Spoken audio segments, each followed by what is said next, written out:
Hello, my darling, and welcome to today's story time. Now lie back, close your eyes, and let me read you to sleep. And now, on with our story time. Whether the dreams brought on the fever, or the fever brought on the dreams, Walter Gilman did not know. Behind everything crouched the brooding, festering horror of the ancient town, and of the moldy, unhallowed garret gable, where he wrote and studied, and wrestled with figures and formulae, while he was not tossing on the meager iron bed. His ears were growing sensitive to a preternatural and intolerable degree, and he had long ago stopped the cheap mantel clock, whose ticking had come to seem like a thunder of artillery. At night, the subtle stirring of the black city outside, the sinister scurrying of rats in the wormy partitions, and the creaking of hidden timbers in the centuried house were enough to give him a sense of strident pandemonium. The darkness always teemed with unexplained sound, and yet he sometimes shook with fear, lest the noises he heard should subside and allow him to hear certain other, fainter noises, which he suspected were lurking behind them.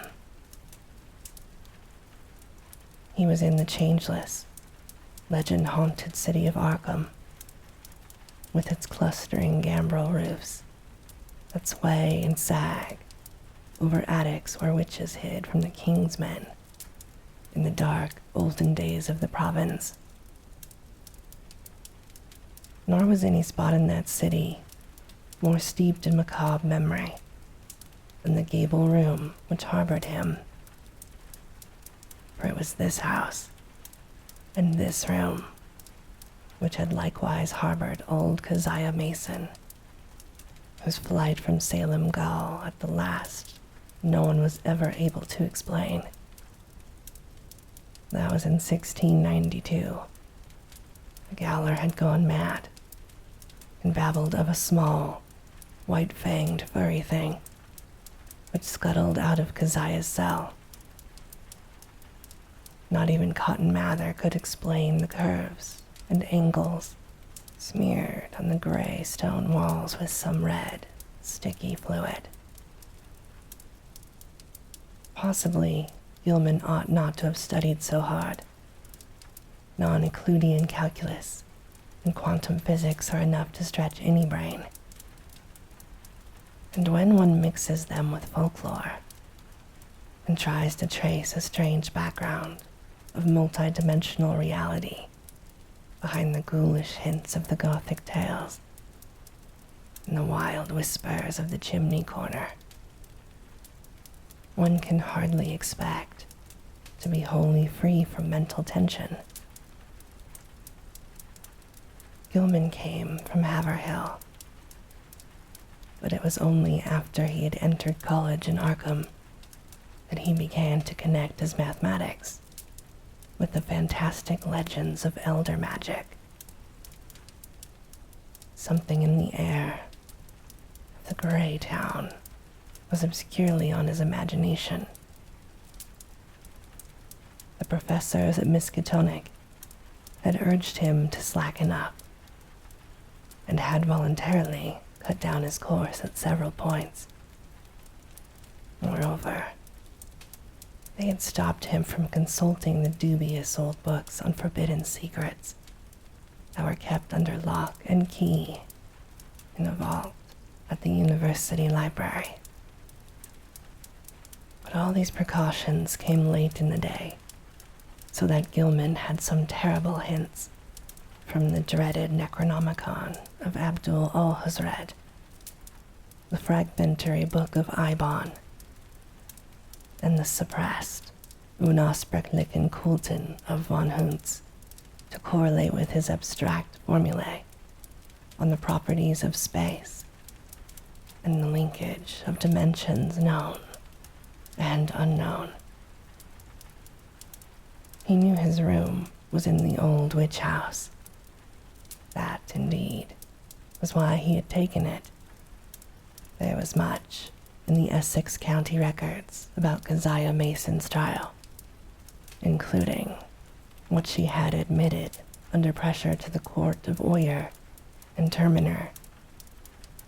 This fascinated Gilman beyond all reason. She had told Judge Hawthorne of lines and curves that could be made to point out directions leading through the walls of space to other spaces beyond, and had implied that such lines and curves were frequently used at certain midnight meetings in the dark valley of the White Stone, beyond Meadow Hill, and on the unpeopled island in the river. She had also spoken of the Black Man, of her oath, and of her new secret name of Nahab. Then she had drawn those devices on the walls of her cell and vanished. Gilman believed strange things about Keziah, and had felt a strange thrill on learning that her dwelling was still standing after more than 235 years. When he heard the hushed Arkham whispers about Keziah's persistent presence in the old house and the narrow streets, about the irregular human tooth marks left on certain sleepers in that and other houses, about the childish cries heard near May Eve and Hallow Mass,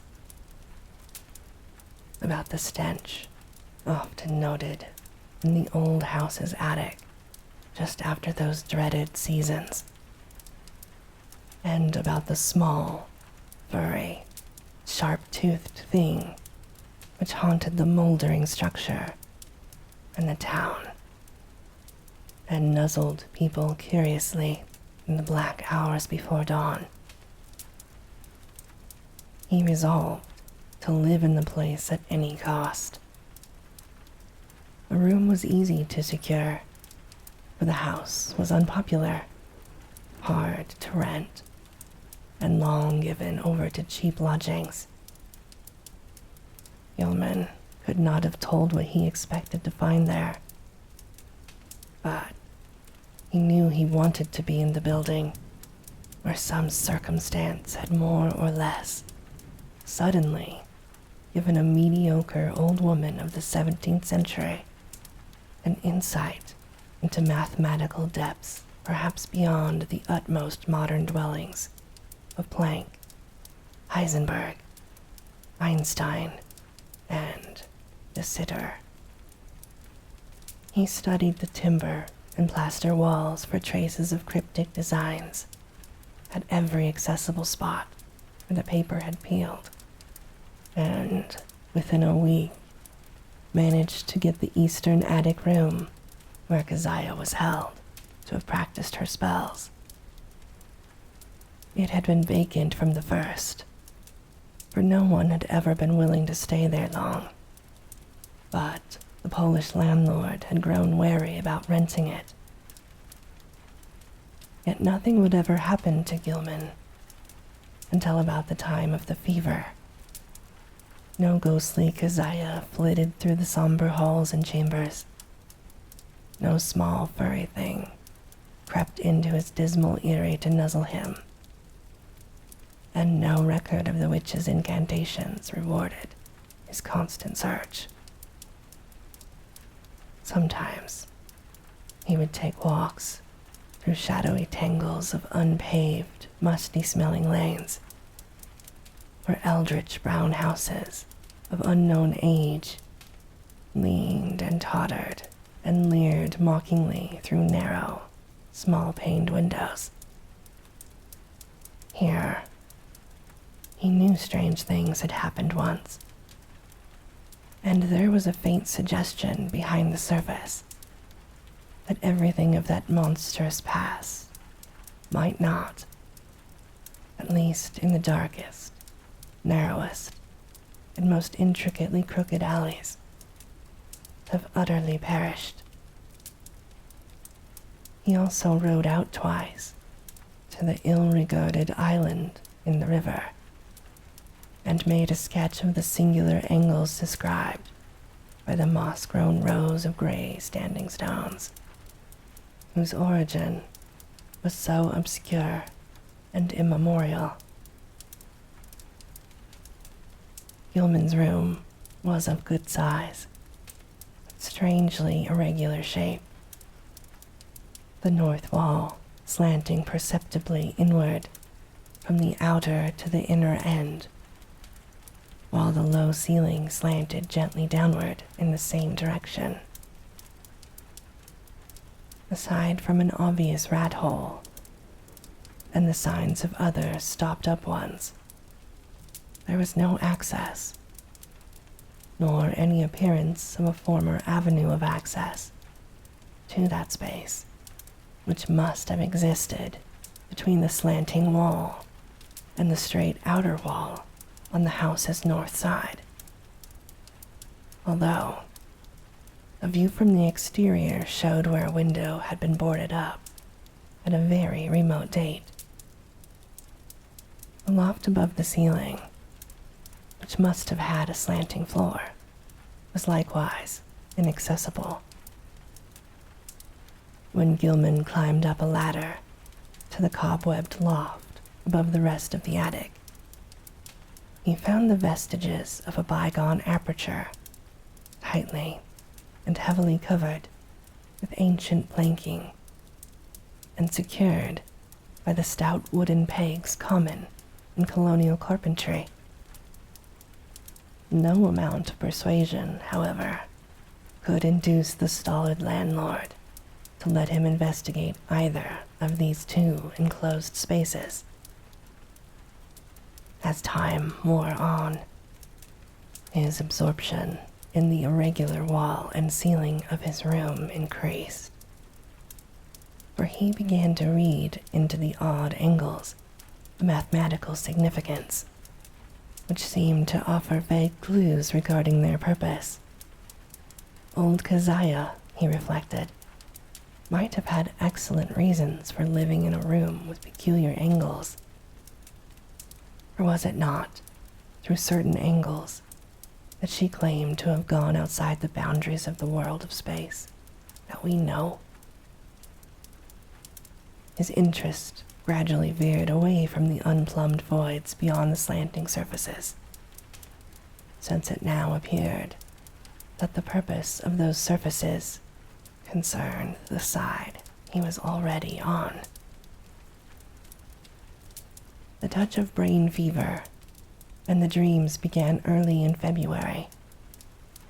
For some time, apparently, the curious angles of Gilman's room had been having a strange, almost hypnotic effect on him. And as the bleak winter advanced, he had found himself staring more and more intently at the corner where the down-slanting ceiling met the inward slanting wall. About this period, his inability to concentrate on his formal studies worried him considerably. His apprehensions about the mid-year examinations became very acute. But the exaggerated sense of hearing was scarcely less annoying.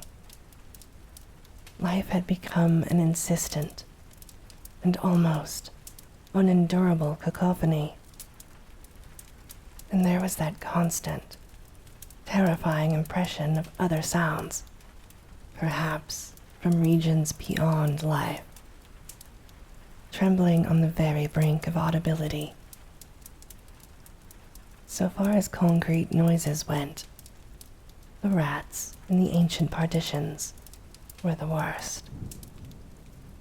Sometimes their scratching seemed not only furtive, but deliberate.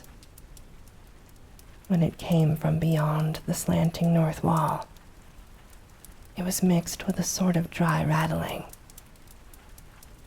And when it came from the century-closed loft above the slanting ceiling, Gilman always braced himself, as if expecting some horror, which only bided its time before descending to engulf him utterly.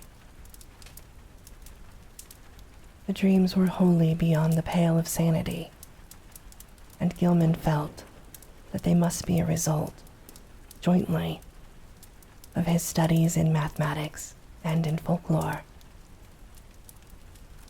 He had been thinking too much about the vague regions which his formulae told him must lie beyond those 3 dimensions we know, and about the possibility that old Keziah Mason, guided by some influence past all conjecture, had actually found the gate to those regions.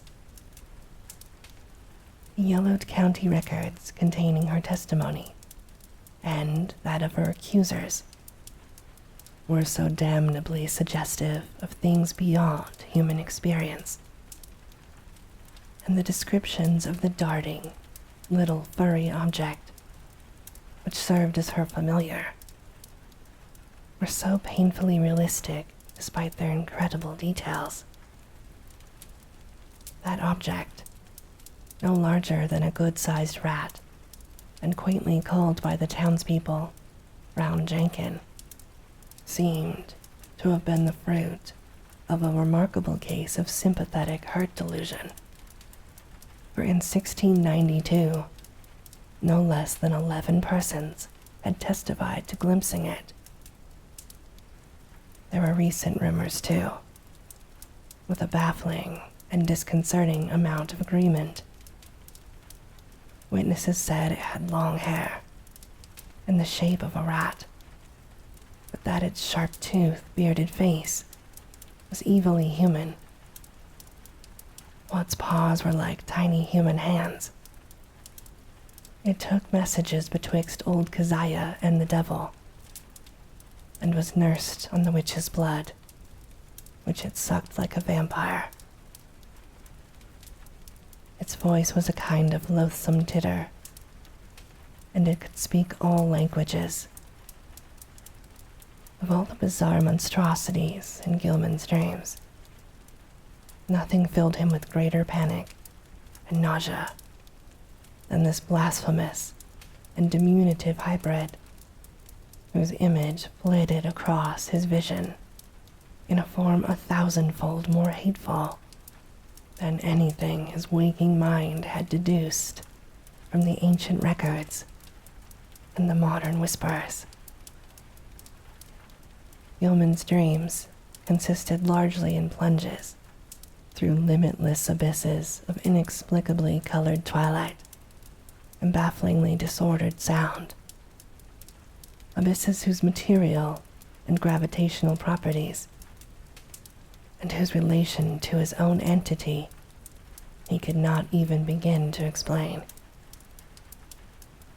He did not walk or climb, fly or swim, crawl or wriggle, yet always experienced a mode of motion partly voluntary and partly involuntary.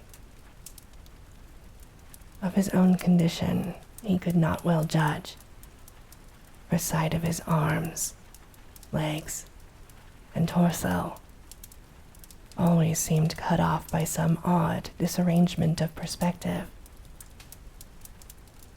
But he felt that his physical organization and faculties were somehow marvelously transmuted and obliquely projected, though not without a certain grotesque relationship to his normal proportions and properties.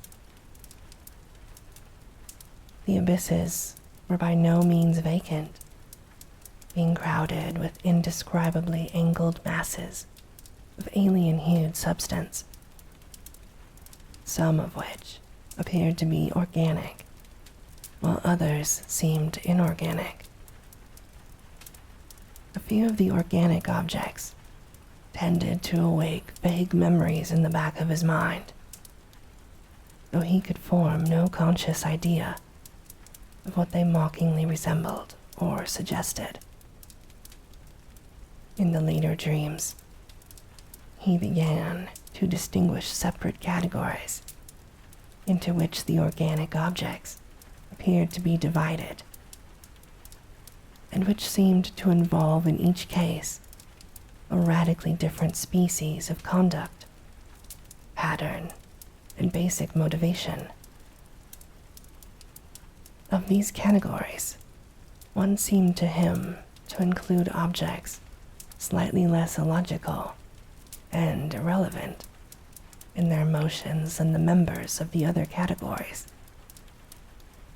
All the objects, organic and inorganic alike, were totally beyond description or even comprehension. Gilman sometimes compared the inorganic masses to prisms, labyrinths, clusters of cubes and planes, and cyclopean buildings, and the organic things struck him variously as groups of bubbles, octopi, centipedes, living Hindu idols, and intricate arabesques roused into a kind of Ovidian animation. Everything he saw was unspeakably menacing and horrible, and whenever one of the organic entities appeared by its motions to be noticing him, he felt a stark, hideous fright, which generally jolted him awake. Of how the organic entities moved, he could tell no more than of how he moved himself.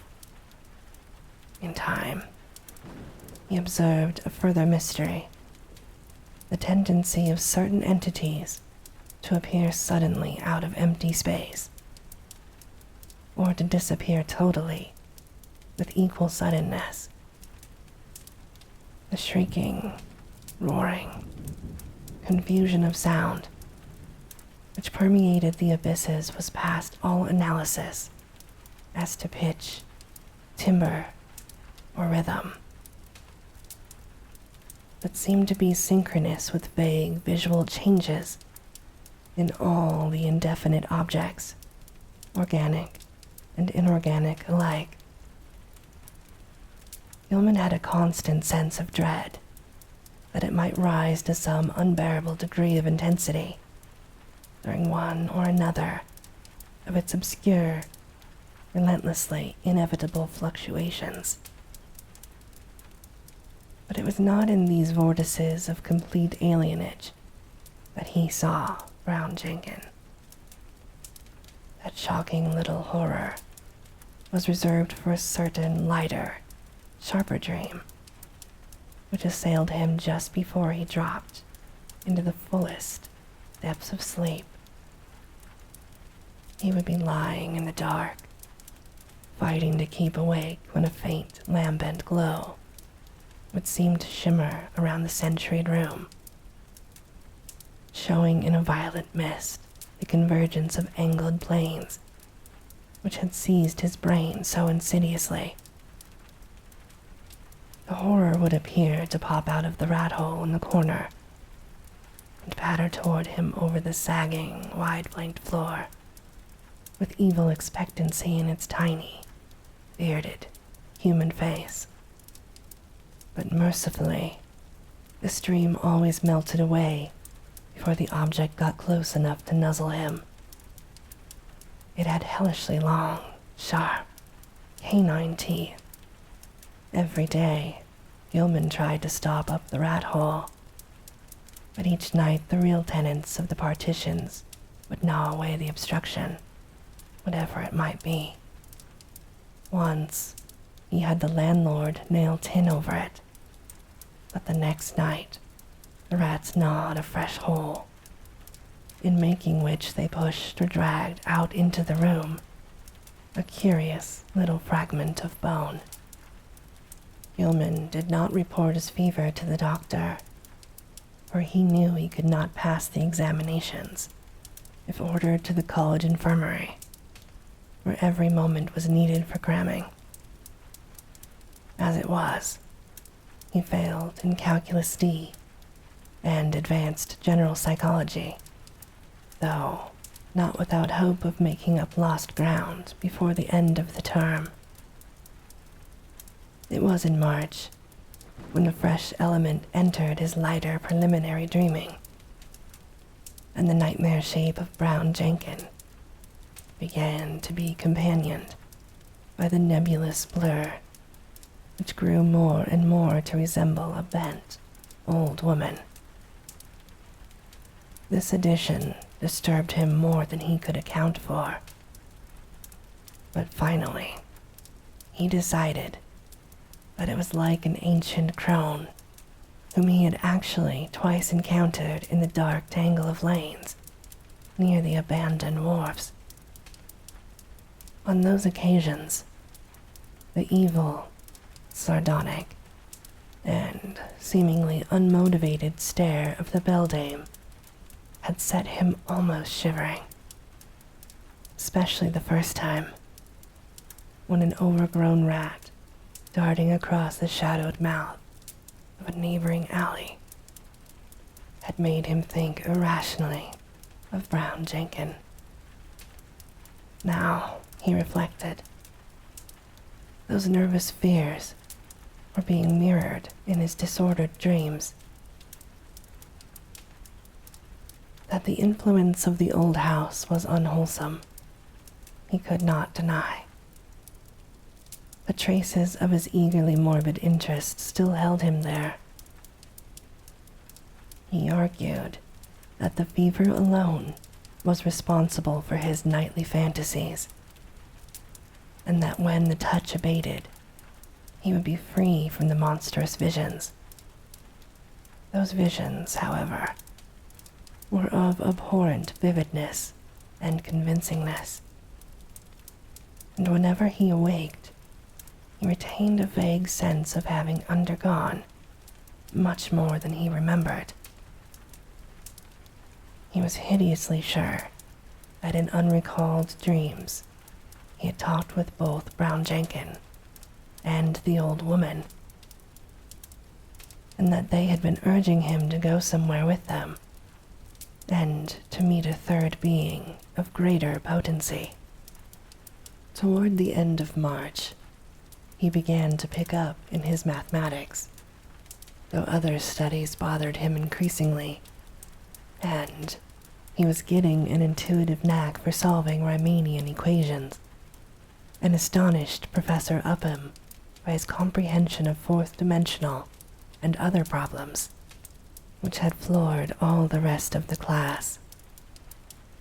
One afternoon, there was a discussion of possible freakish curvatures in space, and of theoretical points of approach, or even contact, between our part of the cosmos and various other regions, as distant as the farthest stars, or the transgalactic gulfs themselves, or even as fabulously remote as the tentatively conceivable cosmic units beyond the whole Einsteinian space-time continuum. Gilman's handling of this theme filled everyone with admiration, even though some of his hypothetical illustrations caused an increase in the always plentiful gossip about his nervous and solitary eccentricity. What made the students shake their heads was his sober theory that a man might, given mathematical knowledge, admittedly beyond all likelihood of human acquirement, step deliberately from the earth to any other celestial body, which might lie at one of an infinity of specific points in the cosmic pattern. Such a step, he said, would require only 2 stages. First, a passage out of the 3-dimensional sphere we know, and second, a passage back to the 3-dimensional sphere at another point, perhaps one of infinite remoteness. That this could be accomplished without loss of life was in many cases conceivable. Any being from any part of 3-dimensional space could probably survive in the 4th dimension, and its survival of the 2nd stage would depend upon what alien part of 3-dimensional space it might select for its re-entry. Denizens of some planets might be able to live on certain others. Even planets belonging to other galaxies, or to similar dimensional phases of other space-time continua. Though, of course, there must be vast numbers of mutually uninhabitable, even though mathematically juxtaposed, bodies or zones of space. It was also possible that the inhabitants of a given dimensional realm could survive entry to many unknown and incomprehensible realms of additional or indefinitely multiple dimensions, be they within or outside the given space-time continuum, and that the converse would likely be true. This was a matter for speculation, though one could be fairly certain that the type of mutation involved in a passage from any dimensional plane to the next higher plane would not be destructive of biological integrity as we understand it. Gilman could not be very clear about his reasons for this last assumption, but his haziness here was more than overbalanced by his clearness on other complex points. Professor Upham especially liked his demonstration of the kinship of higher mathematics to certain phases of magical lore transmitted down the ages from the ineffable antiquity, human or pre-human, whose knowledge of the cosmos and its laws was greater than ours. Around the 1st of April, Gilman worried considerably because his slow fever did not abate. He was also troubled by what some of his fellow lodgers said about his sleepwalking. It seemed that he was often absent from his bed, and that the creaking of his floor at certain hours of the night was remarked by the man in the room below. This fellow also spoke of hearing the tread of shod feet in the night, but Gilman was sure he must have been mistaken in this, since shoes as well as other apparel were always precisely in place in the morning. One could develop all sorts of oral delusions in this morbid old house, for did not Gilman himself, even in daylight, now feel certain that noises, other than rat scratchings, came from the black voids beyond the slanting wall and above the slanting ceiling. His pathologically sensitive ears began to listen for faint footfalls in the sealed loft overhead, and sometimes the illusion of such things was agonizingly realistic. However, he knew that he had actually become a somnambulist, for twice at night his room had been found vacant, though with all his clothing in place.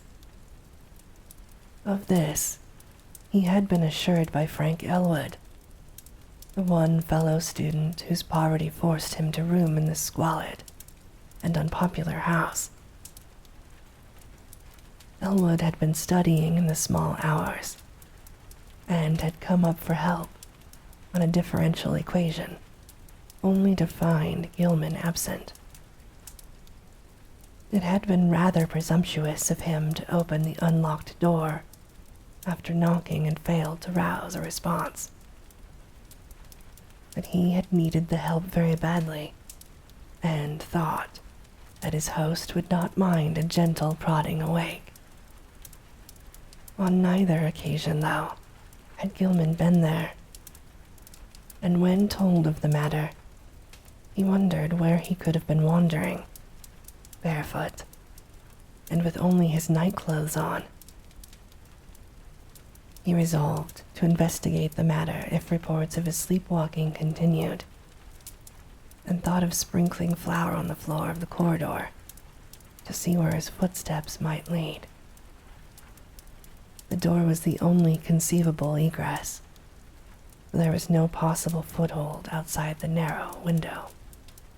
As April advanced, Gilman's fever-sharpened ears were disturbed by the whining prayers of a superstitious loom-fixer named Joe Mazurwick, who had a room on the ground floor.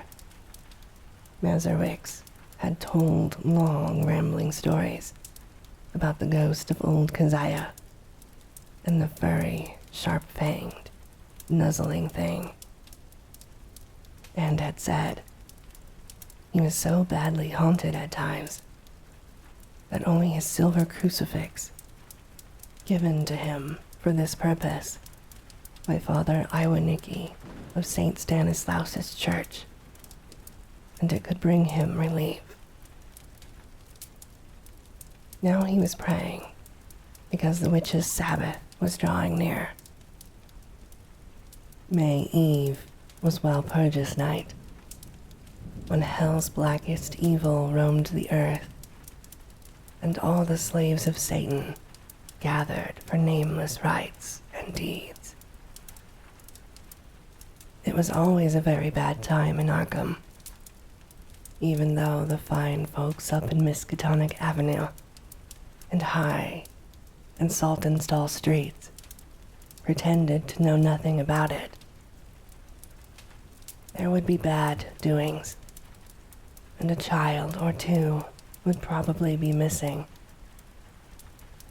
Joe knew about such things, for his grandmother in the old country had heard tales from her grandmother. It was wise to pray and count one's beads at this season. For 3 months, Keziah and Brown Jenkin had not been near Joe's room, nor near Paul Choyinski's room, nor anywhere else. And it meant no good when they held off like that. They must be up to something. Gilman dropped in at a doctor's office on the 16th of the month, and was surprised to find his temperature was not as high as he had feared. The physician questioned him sharply and advised him to see a nerve specialist.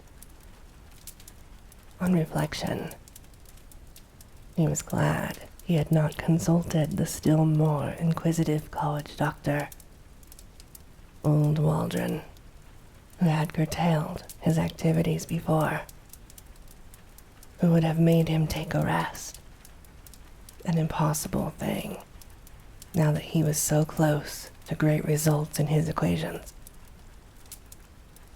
He was certainly near the boundary between the known universe and the fourth dimension, and who could say how much farther he might go? But even as these thoughts came to him, he wondered at the source of his strange confidence. Did all of this perilous sense of imminence come from the formulae on the sheets he covered day by day? The soft, stealthy, Imaginary footsteps in the sealed loft above were unnerving. And now, too, there was a growing feeling that somebody was constantly persuading him to do something terrible, which he could not do. And how about the somnambulism? Where did he go sometimes in the night?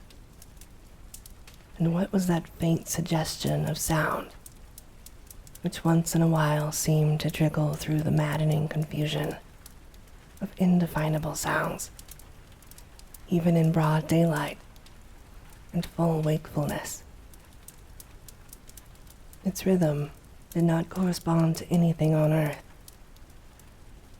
unless perhaps to the cadence of one or two unmentionable Sabbath chants.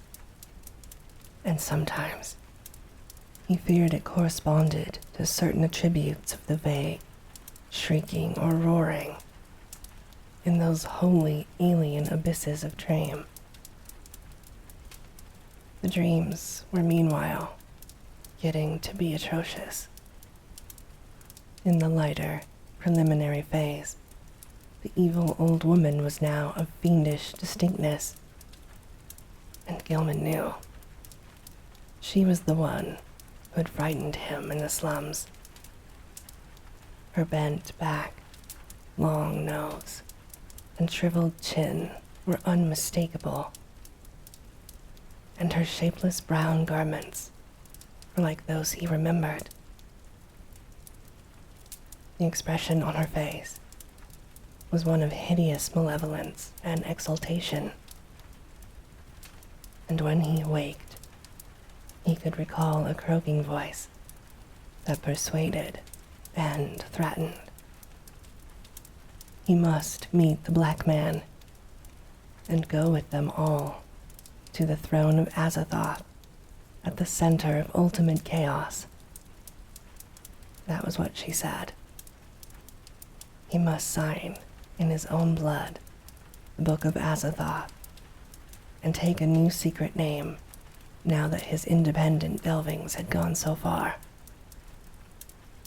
What kept him from going with her and Brown Jenkin and the other to the throne of chaos where the thin flutes piped mindlessly was the fact that he had seen the name Azathoth in the Necronomicon and knew it stood for a primal evil too horrible for description.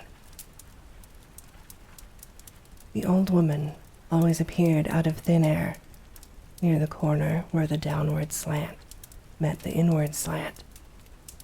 She seemed to crystallize at a point closer to the ceiling than to the floor, and every night she was a little nearer and more distinct before the dream shifted. Brown Jenkin, too, was always a little nearer at the last, and its yellowish-white fangs glistened shockingly in that unearthly violet phosphorescence. Its shrill, loathsome tittering stuck more and more in Gilman's head, and he could remember in the morning how it had pronounced the words Azathoth and Nyarlathotep. In the deeper dreams, everything was likewise more distinct, and Gilman felt that the twilight abysses around him were those of the fourth dimension. Those organic entities, whose motions seemed least fragrantly irrelevant and unmotivated, were probably projections of life forms from our own planet, including human beings. What the others were in their own dimensional sphere, or spheres, he dared not try to think. Two of the less irrelevantly moving things, a rather large congeries of iridescent, prolately spheroidal bubbles, and a very much smaller polyhedron of unknown colors and rapidly shifting surface angles. It seemed to take notice of him and follow him about or float ahead as he changed position among the Titan prisms, labyrinths, cube and plane clusters, and quasi-buildings. And all the while, the vague shrieking and roaring waxed louder and louder, as if approaching some monstrous climax of utterly unendurable intensity. During the night of April 19th to the 20th, a new development occurred. Gilman was half involuntarily moving about in the twilight abysses with the bubble mass and the small polyhedron floating ahead, when he noticed the peculiarly regular angles formed by the edges of some gigantic neighboring prism clusters. In another second, he was out of the abyss and standing tremulously on a rocky hillside, bathed in intense diffused green light. He was barefooted and in his night clothes, and when he tried to walk, discovered that he could scarcely lift his feet. The swirling vapor hid everything but the immediate sloping terrain from sight, and he shrank from the thought of the sounds that might surge out of that vapor. Then he saw the two shapes laboriously crawling toward him, the old woman and the little furry thing. The crone strained up to her knees and managed to cross her arms in a singular fashion, while Brown Jenkin pointed in a certain direction with a horribly anthropoid forepaw, which it raised with evident difficulty. Spurred by an impulse he did not originate, Gilman dragged himself forward along a course determined by the angle of the old woman's arms and the direction of the small monstrosity's paw, and before he had shuffled 3 steps, he was back in the twilight abysses. Geometrical shapes seethed around him, and he felt dizzy and interminably. At last, he woke in his bed, in the crazily angled garret of the eldritch old house. He was good for nothing that morning, and stayed away from all his classes. Some unknown attraction was pulling his eyes in a seemingly irrelevant direction, for he could not help staring at a certain vacant spot on the floor. As the day advanced, the focus of his unseeing eyes changed position, and by noon he had conquered the impulse to stare at vacancy. About 2 o'clock, he went out for lunch, and as he threaded the narrow lanes of the city, he found himself turning always to the southeast. Only an effort halted him in a cafeteria in Church Street, and after the meal, he felt the unknown pull still more strongly. He would have to consult a nerve specialist after all. Perhaps there was a connection with his somnambulism. But meanwhile, he might at least try to break the morbid spell himself. Undoubtedly, he could still manage to walk away from the pole. So with great resolution, he headed against it and dragged himself deliberately north along Garrison Street. By the time he had reached the bridge over the Miskatonic, he was in a cold perspiration, and he clutched at the iron railing as he gazed upstream at the ill-regarded island, whose regular lines of ancient standing stones brooded sullenly in the afternoon sunlight. Then he gave a start. for there was a clearly visible living figure on that desolate island, and a second glance told him it was certainly the strange old woman whose sinister aspect had worked itself so disastrously into his dreams. The tall grass near her was moving too, as if some other living thing were crawling close to the ground. When the old woman began to turn toward him, he fled off the bridge and into the shelter of the town's labyrinthian waterfront alleys. Distant though the island was, he felt that a monstrous and invincible evil could flow from the sardonic stare of that bent, ancient figure in brown. The southeastward pole still held, and only with tremendous resolution could Gilman drag himself into the old house and up the rickety stairs. For hours he sat silent and aimless, with his eyes shifting gradually westward. About 6 o'clock, his sharpened ears caught the whining prayers of Joe Mazurwich 2 floors below, and in desperation, he seized his hat and walked out into the sunset golden straits, letting the now directly southward pole carry him where it might. An hour later, darkness found him in the open fields beyond Hangman's Brook, with the glimmering spring stars shining ahead. The urge to walk was gradually changing to an urge to leap mystically into space, and suddenly, he realized just where the source of the pole lay. It was in the sky. A definite point among the stars had a claim on him and was calling him. Apparently, it was a point somewhere between Hydra and Argo Navis,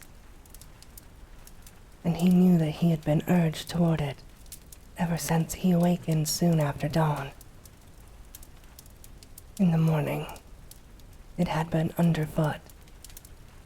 Afternoon found it rising in the southeast, and now it was roughly south, but wheeling toward the west. What was the meaning of this new thing? Was he going mad? How long would it last? Again mustering his resolution, Gilman turned and dragged himself back to the sinister old house. Mazurwich was waiting for him at the door and seemed both anxious and reluctant to whisper some fresh bit of superstition. It was about the witchlight. Joe had been out celebrating the night before. It was Patriots' Day in Massachusetts, and had come home after midnight. Looking up at the house from outside, he had thought at first that Gilman's window was dark, but then he had seen the faint violet glow within. He wanted to warn the gentleman about that glow, for everybody in Arkham knew it was Keziah's witchlight, which played near Brown Jenkin and the ghost of the old crone herself. He had not mentioned this before, but now he must tell about it, because it meant that Keziah and her long-toothed familiar were haunting the young gentleman.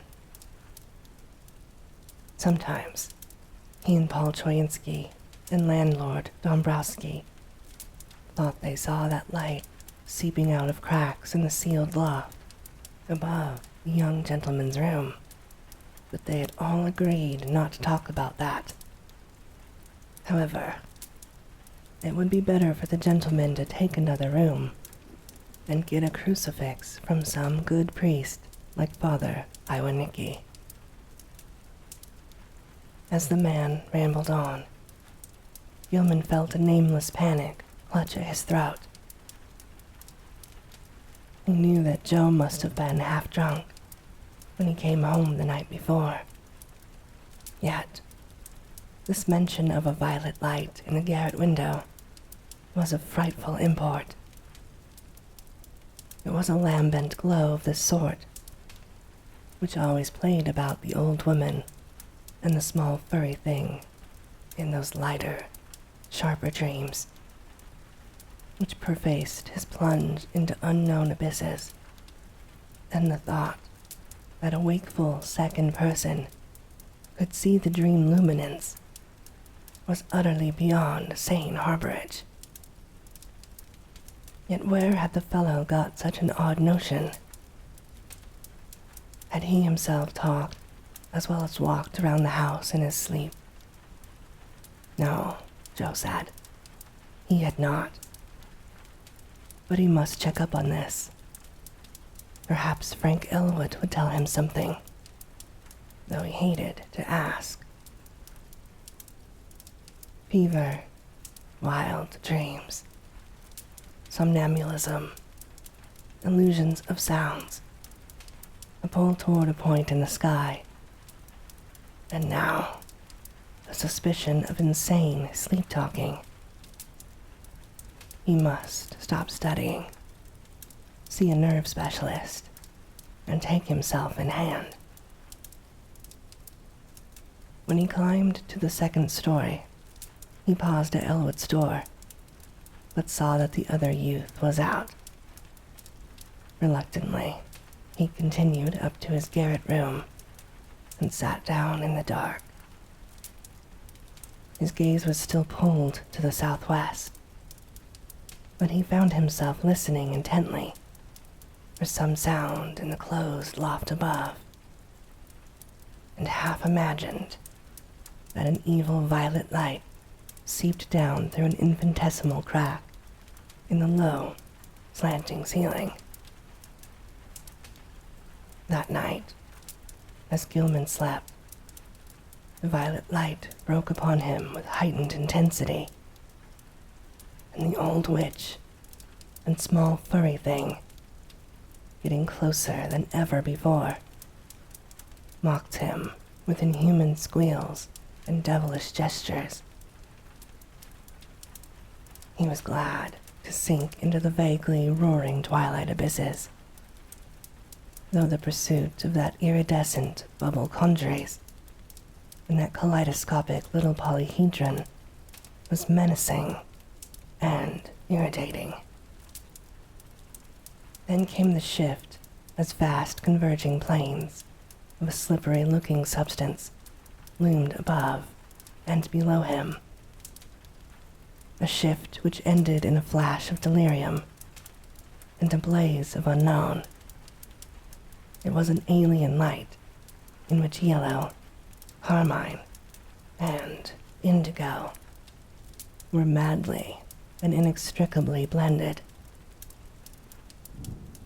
He was half lying on a high, fantastically balustraded terrace above a boundless jungle of outlandish, incredible peaks, balanced plains, domes, minarets, horizontal discs poised on pinnacles, and numberless forms of still greater wildness, some of stone and some of metal, which glittered gorgeously in the mixed, almost blistering glare from a polychromatic sky.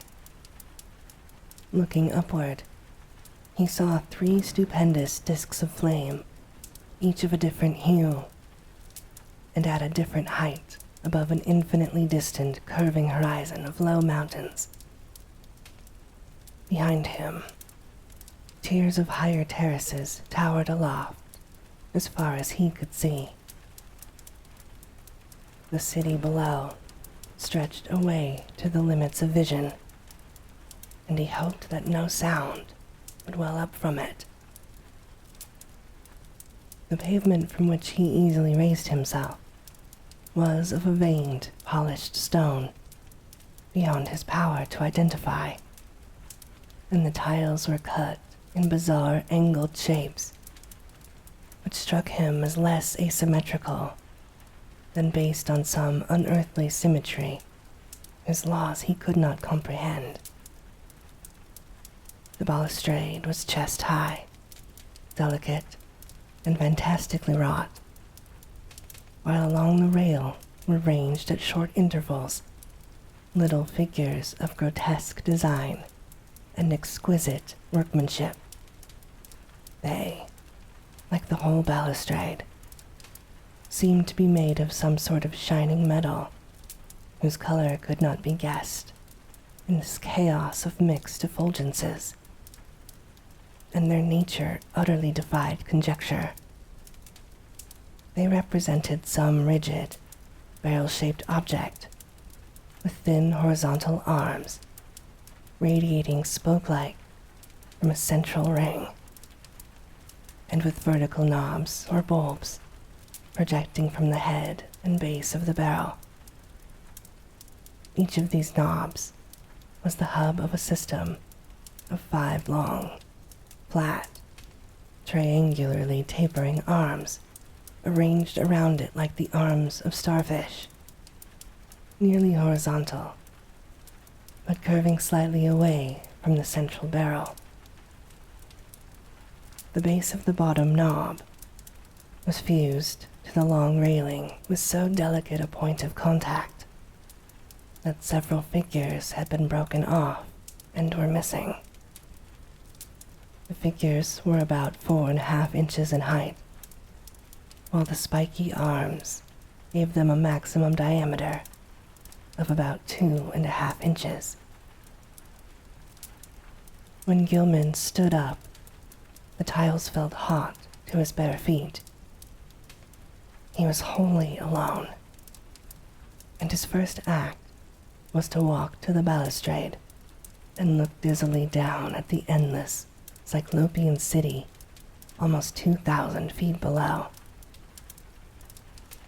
As he listened, he thought a rhythmic confusion of faint, musical pipings, covering a wide tonal range, welled up from the narrow streets beneath,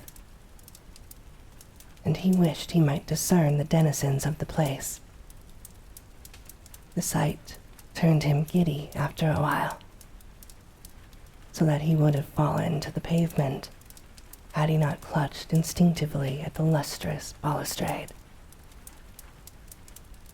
His right hand fell on one of the projecting figures, the touch seeming to steady him slightly.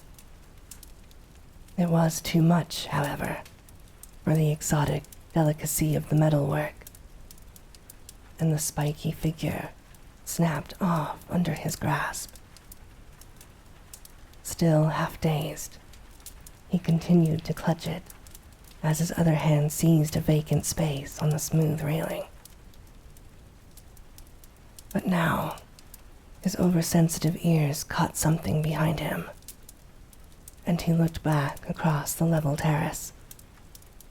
Approaching him softly, though without apparent furtiveness, were 5 figures, 2 of which were the sinister old woman and the fanged, furry little animal. The other 3 were what sent him unconscious, for they were living entities about 8 feet high, shaped precisely like the spiky images on the balustrade, and propelling themselves by a spider-like wriggling of their lower set of starfish arms. Gilman awakened in his bed, drenched by a cold perspiration and with a smarting sensation in his face, hands, and feet. Springing to the door, he washed and dressed in frantic haste, as if it were necessary for him to get out of the house as quickly as possible. He did not know where he wished to go, but he felt that once more he would have to sacrifice his classes. The odd pull toward that spot in the sky between Hydra and Argo had abated, but another of even greater strength had taken its place. Now he felt he must go north, infinitely north. He dreaded to cross the bridge that gave a view of the desolate island in the Miskatonic, so went over the Peabody Avenue Bridge. Very often he stumbled, for his eyes and ears were chained to an extremely lofty point in the blank blue sky. After about an hour, he got himself under better control and saw that he was far from the city. All around him stretched the bleak emptiness of salt marshes, while the narrow road ahead led to Innsmouth, the ancient half-deserted town which Arkham people were so curiously unwilling to visit. Though the northward pole had not diminished, he resisted it as he resisted the other pole, and finally found that he could almost balance the one against the other. Plodding back to town and getting some coffee at the soda fountain, he dragged himself into the public library and browsed aimlessly among the lighter magazines. Once he met some friends who remarked how oddly sunburned he looked, but he did not tell them of his walk. At 3 o'clock, he took some lunch at a restaurant, noting meanwhile that the pole had either lessened or divided itself. After that, he killed the time at a cheap cinema show, seeing the inane performance over and over again without paying any attention to it. About 9 at night, he drifted homeward and stumbled into the ancient house. Joe Mazurwitch was whining unintelligible prayers, and Gilman hastened up to his own garret chamber without pausing to see if Elwood was in it. It was when he turned on the feeble electric light that the shock came. At once, he saw there was something on the table which did not belong there, and a second look left no room for doubt. Lying on its side, for it could not stand up, was the exotic, spiky figure which in his monstrous dream he had broken off the fantastic balustrade. No detail was missing. The rigid, barrel-shaped center, the thin, radiating arms, the knobs at each end, and the flat, slightly outward curving starfish arms spreading from those knobs. All were there. In the electric light, the color seemed to be a kind of iridescent gray, veined with green. And Gilman could see, amidst his horror and bewilderment, that one of the knobs ended in a jagged break, corresponding to its former point of attachment to the dream railing. Only his tendency toward a dazed stupor prevented him from screaming aloud. This fusion of dream and reality was too much to bear. Still dazed, he clutched at the spiky thing and staggered downstairs to landlord Dombrowski's quarters. The whining prayers of the superstitious loom fixer were still sounding through the moldy halls, but Gilman did not mind them now. The landlord was in and greeted him pleasantly. No, he had not seen that thing before and did not know anything about it. But his wife said she found a funny tin thing in one of the beds when she fixed the rooms at noon, and maybe that was it. Dombrowski called her, and she waddled in. Yes, that was the thing. she had found it in the young gentleman's bed, on the side next the wall. It had looked very strange to her, but of course, the young gentleman had lots of strange things in his room. Books and curios, pictures and markings on paper. She certainly knew nothing about it. So Gilman climbed upstairs again in a mental turmoil, convinced that he was either still dreaming or that his somnambulism had run to incredible extremes and led him to depredations in unknown places. Where had he got this ultra thing? He did not recall seeing it in any museum in Arkham.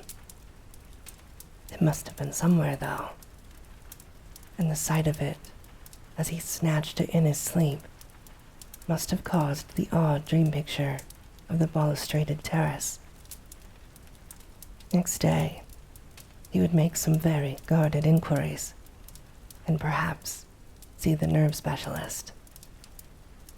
Meanwhile, he would try to keep track of his somnambulism. As he went upstairs and across the garret hall, he sprinkled about some flour which he had borrowed, with a frank admission as to its purpose from the landlord. He had stopped at Elwood's door on the way, but had found all dark within. Entering his room, he placed the spiky thing on the table and lay down in complete mental and physical exhaustion without pausing to undress. From the closed loft above the slanted ceiling, he thought he heard a faint scratching and padding, but he was too disorganized even to mind it. That cryptical pull from the north was getting very strong again, though it seemed now to come from a lower place in the sky. In the dazzling violet light of dream, the old woman and the fanged, furry creature came again, and with a greater distinctness than on any former occasion. This time, they actually reached him, and he felt the crone's withered claws clutching at him. He was pulled out of bed and into empty space, and for a moment he heard a rhythmic roaring and saw the twilight amorphousness of the vague abysses seething around him. But that moment was very brief, for presently he was in a crude, windowless little space, with rough beams and planks rising to a peak just above his head, and with a curious slanting floor underfoot. Propped level on that floor were low cases full of books of every degree of antiquity and disintegration, and in the center were a table and bench, both apparently fastened in place. Small objects of unknown shape and nature were ranged on the tops of the cases, and in the flaming violet light, Gilman thought he saw a counterpart of the spiky image which had puzzled him so horribly. On the left, the floor fell abruptly away, leaving a black triangular gulf, out of which, after a second's dry rattling, there presently climbed the hateful little furry creature with the yellow fangs and bearded human face. The evilly grinning beldam still clutched him, and beyond the table stood a figure he had never seen before. A tall, lean man of dead black coloration, but without the slightest sign of expected features, wholly devoid of either hair or beard, and wearing as his only garment a shapeless robe of some heavy black fabric. His feet were indistinguishable because of the table and bench. But he must have been shot, since there was no clicking whatsoever when he changed position. The man did not speak, and bore no trace of expression on his small, regular features. He merely pointed to a book of prodigious size, which lay open on the table, while the beldam thrust a huge gray quill into Gilman's right hand. Over everything was a pall of intensely maddening fear, and the climax was reached when the furry creature ran up the dreamer's clothing to his shoulders and then down his left arm, finally biting him sharply in the wrist just below his cuff. As the blood spurted from his wound, Gilman lapsed into a faint. He awaked on the morning of the 22nd with a pain in his left wrist, and saw that his cuff was brown with dried blood. His recollections were very confused, but the scene with the black man in the unknown space stood out vividly. The rats must have bitten him as he slept, giving rise to the climax of that frightful dream. Opening the door, he saw that the floor on the corridor floor was undisturbed, except for the huge prints of the loutish fellow who roomed at the other end of the garret. So he had not been sleepwalking this time. Again, he tried to stop up the hole at the base of the slanting wall, wedging in a candlestick, which seemed about the right size. His ears were ringing horribly, as if with the residual echoes of some horrible noise heard in dreams. As he bathed and changed clothes, he tried to recall what he had dreamed after the scene in the violet lit space. But nothing definite would crystallize in his mind.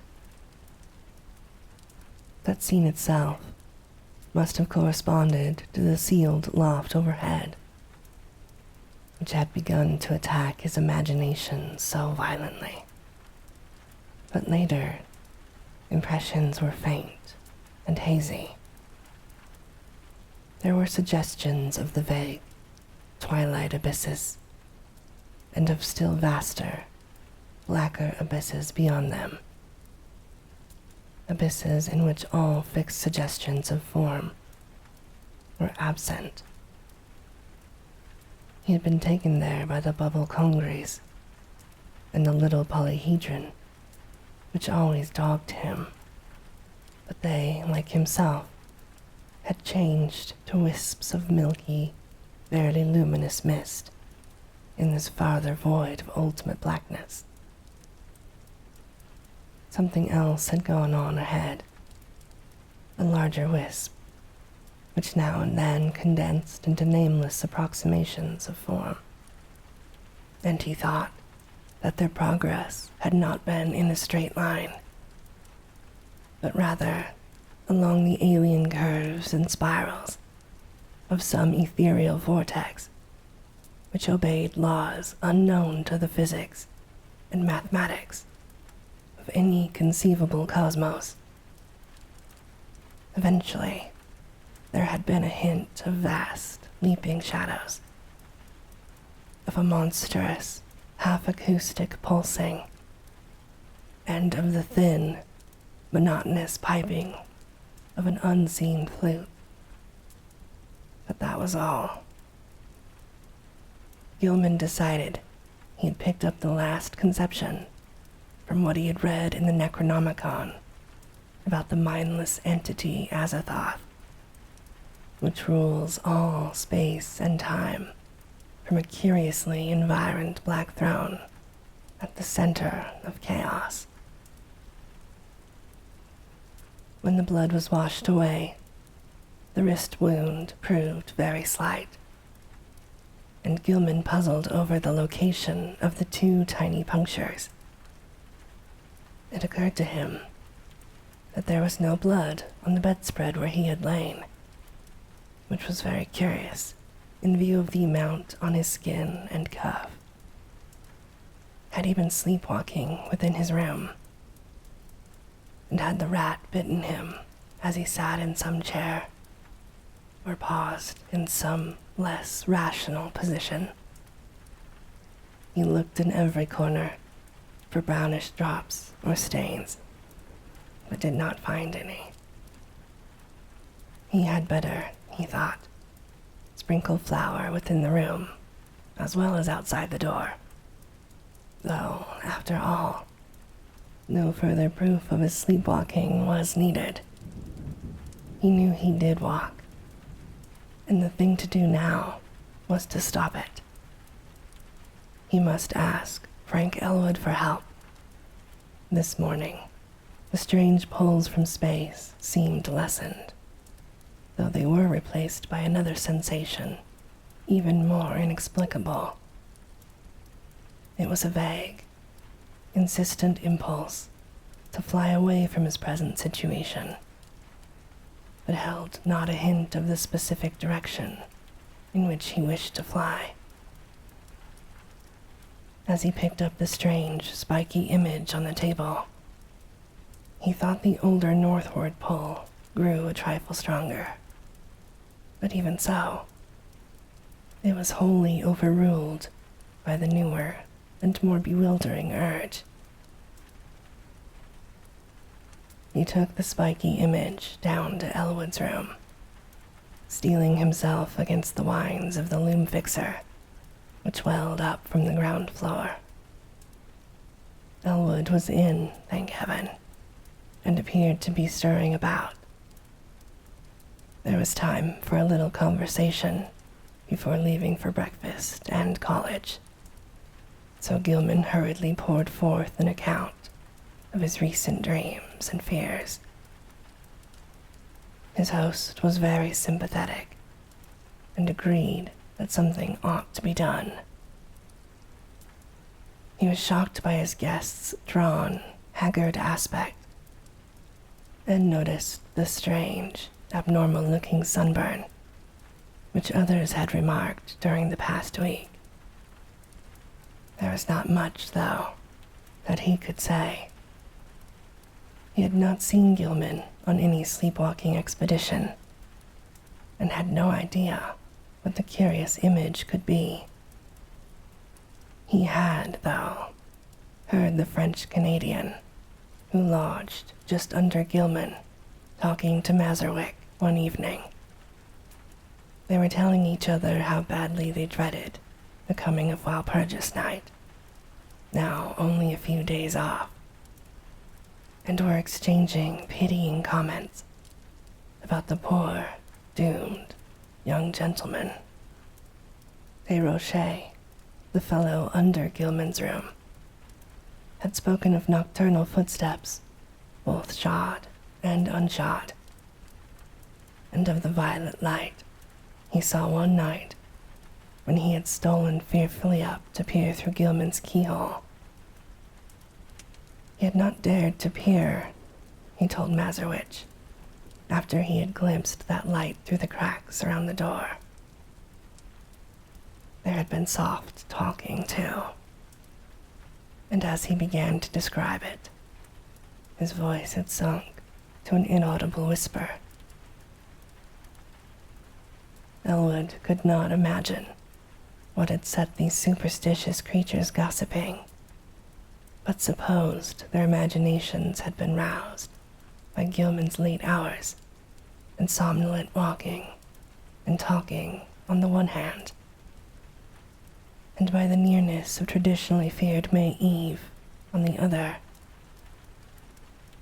That Gilman talked in his sleep was plain, and it was obviously from Desrochers' keyhole listenings that the delusive notion of the violet dreamlight had got abroad. These simple people were quick to imagine they had seen any odd thing they had heard about. As for a plan of action, Gilman had better move down to Elwood's room and avoid sleeping alone. Elwood would, if awake, rouse him whenever he began to talk or rise in his sleep. Very soon, too, he must see the specialist. Meanwhile, they would take the spiky image around to the various museums and to certain professors, seeking identification and stating that it had been found in a public rubbish can. Also, Dombrowski must attend to the poisoning of the rats in the walls. Braced up by Elwood's companionship, Gilman attended classes that day.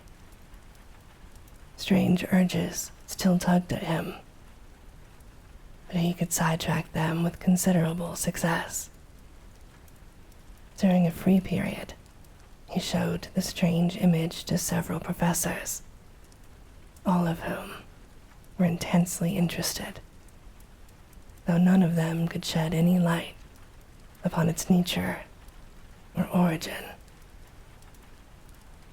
That night, he slept on a couch, which Elwood had had the landlord bring to the second-story room, and, for the first time in weeks, was wholly free from disquieting dreams. But the feverishness still hung on, and the whines of the loom fixer were an unnerving influence. During the next few days, Gilman enjoyed an almost perfect immunity from morbid manifestations. He had, Elwood said, showed no tendency to talk or rise in his sleep, and meanwhile, the landlord was putting rat poison everywhere. The only disturbing element was the talk among the superstitious foreigners, whose imaginations had become highly excited. Mazurowicz was always trying to make him get a crucifix, and finally forced one upon him, which he said had been blessed by the good father Iwanicki. Desrochers, too, had something to say. In fact, he insisted that cautious steps had sounded in the now vacant room above him on the first and second nights of Gilman's absence from it. Paul Choyinski thought he heard sounds from the halls and on the stairs at night, and claimed that his door had been softly tried, while Mrs. Dombrowski vowed she had seen Brown Jenkin for the first time since All Hallows.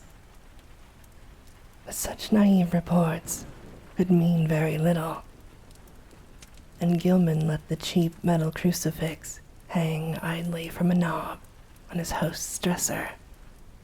For 3 days, Gilman and Elwood canvassed the local museums in an effort to identify the strange, spiky image, but always without success. In every quarter, however, interest was intense, for the utter alienage of the thing was a tremendous challenge to scientific curiosity. One of the small radiating arms was broken off and subjected to chemical analysis, and the result is still talked about in college circles.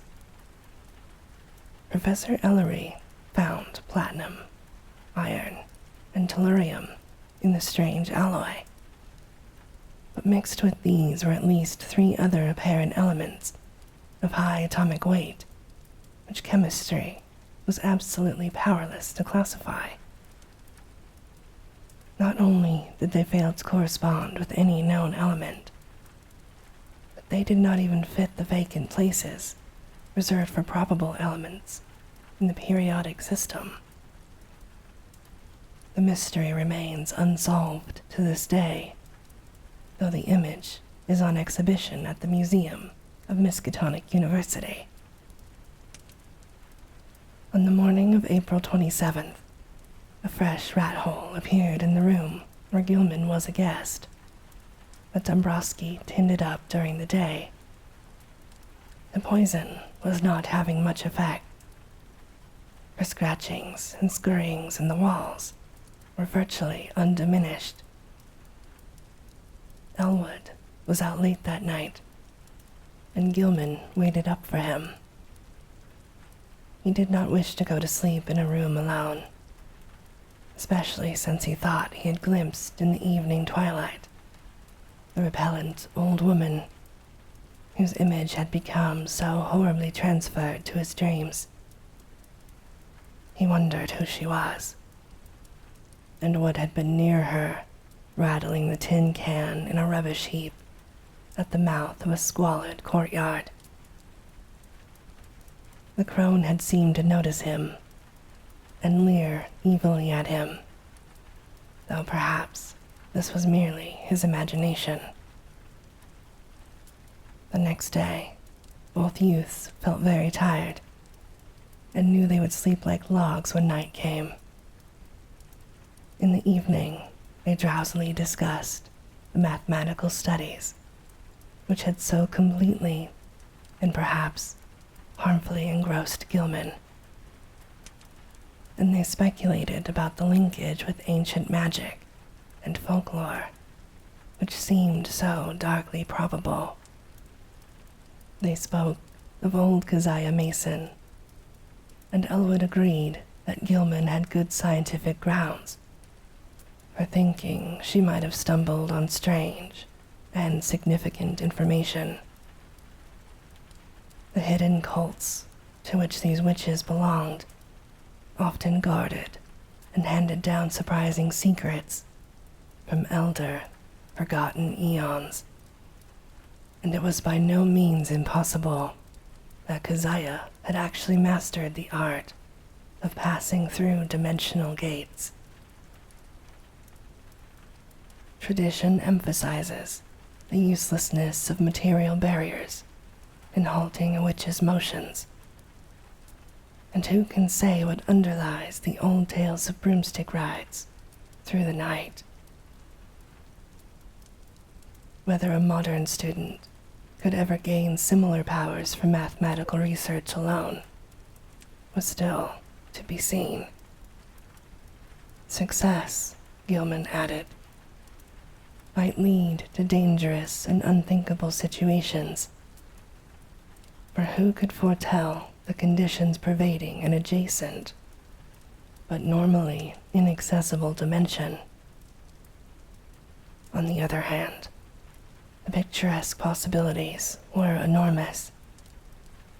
Time could not exist in certain belts of space, and by entering and remaining in such a belt, one might preserve one's life and age indefinitely, never suffering organic metabolism or deterioration, except for slight amounts incurred during visits to one's own or similar planes. One might, for example, pass into a timeless dimension and emerge at some remote period of the Earth's history as young as before. Whether anybody had ever managed to do this, one could hardly conjecture with any degree of authority. Old legends are hazy and ambiguous, and in historic times, all attempts at crossing forbidden gaps seem complicated by strange and terrible alliances with beings and messengers from outside. There was the immemorial figure of the deputy or messenger of hidden and terrible powers, the black man of the witch cult, and the Nyarlathotep of the Necronomicon. There was, too, the baffling problem of the lesser messengers or intermediaries, the quasi-animals and strange hybrids, which legend depicts as witches' familiars. As Gilman and Elwood retired, too sleepy to argue further, they heard Joe Mazurwitch reel into the house, half drunk, and they shuddered at the desperate wildness of his whining prayers. That night, Gilman saw the violet light again. In his dream, he had heard a scratching and gnawing in the partitions, and thought that someone fumbled clumsily at the latch. Then he saw the old woman and the small furry thing advancing toward him over the carpeted floor. The beldam's face was alight with inhuman exultation, and the little yellow-toothed morbidity tittered mockingly as it pointed at the heavily sleeping form of Elwood on the other couch across the room. A paralysis of fear stifled all attempts to cry out. As once before, a hideous crone seized Gilman by the shoulders, yanking him out of bed and into empty space. Again, the infinitude of the shrieking twilight abysses flashed past him. But in another second, he thought he was in a dark, muddy, unknown alley of fetid odors, with the rotting walls of ancient houses towering up on every hand. Ahead was the robed black man he had seen in the peaked space in the other dream, while from a lesser distance, the old woman was beckoning and grimacing imperiously. Brown Jenkin was rubbing itself with a kind of affectionate playfulness around the ankles of the black man, which the deep mud largely concealed. There was a dark, open doorway to the right, to which the black man silently pointed. Into this, the grimacing crone started, dragging Gilman after her by his pajama sleeve. There were evil-smelling staircases, which creaked ominously, and on which the old woman seemed to radiate a faint violet light. And finally, a door leading off a landing. The crone fumbled with the latch and pushed the door open, motioning to Gilman to wait, and disappearing inside the black aperture. The youth's oversensitive ears caught a hideous, strangled cry, and presently the beldam came out of the room, bearing a small, senseless form, which she thrust at the dreamer as if ordering him to carry it. The sight of this form and the expression on its face broke the spell. Still too dazed to cry out, he plunged recklessly down the noisome staircase and into the mud outside, halting only when seized and choked by the waiting man. As consciousness departed, he heard the faint, shrill tittering of the fanged, rat-like abnormality. On the morning of the 29th, Gilman awaked into a maelstrom of horror. The instant he opened his eyes, he knew something was terribly wrong, for he was back in his old garret room with the slanting wall and ceiling, sprawled on the now unmade bed. His throat was aching inexplicably, and as he struggled to a sitting posture, he saw with growing fright that his feet in pajama bottoms were brown with caked mud. For the moment, his recollections were hopelessly hazy, but he knew at least that he must have been sleepwalking. Elwood had been lost too deeply in slumber to hear and stop him. On the floor were confused, muddy prints, but oddly enough, they did not extend all the way to the door. The more Gilman looked at them, the more peculiar they seemed. For in addition to those he could recognize as his, there were some smaller, almost round markings, such as the legs of a large chair or table might make, except that the most of them tended to be divided into halves. There were also some curious, muddy rat tracks, leading out a fresh hole and back again.